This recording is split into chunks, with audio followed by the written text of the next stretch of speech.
I'm Janet, and today I want to show you a fun little embellishment that you can do with some scrap paper. Now I just did paper punched out some cardstock here, and I'm going to go in here and coat them with white glue. And you don't want to do that. You don't want them to flip over on you.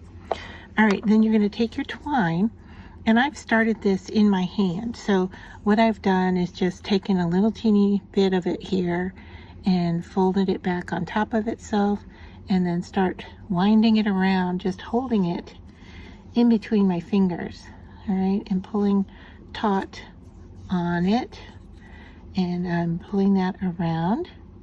All right, and so you just want to get that started like so, and then you can put it down onto your cardstock.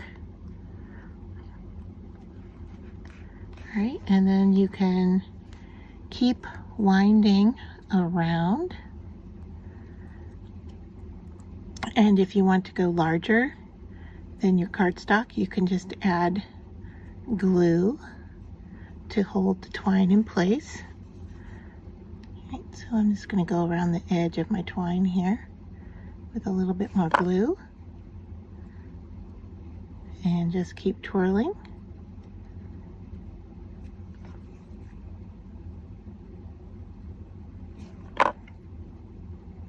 Now the glue, once it's dry, will be clear, but it will also harden a little bit, so it's going to give it some stability to your little, I'm going to call it a rosette.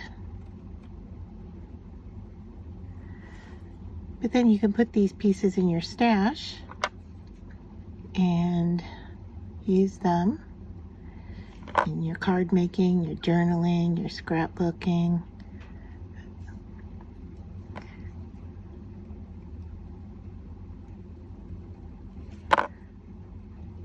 And then when I come to the end, I just want to make sure I coat that in glue and give it a good push down, because you don't want it to come fray, you don't want it to fray on the end. Okay, so I'm just going to push that into place, add a little more glue on top, just to make sure we're nice and secure. And then to finish that off, I'm going to take an embellishment from Buttons Galore and More and put that right into the center there, and add my little piece, gem piece, and set that off to the side to dry. And then I can do the same with the next one.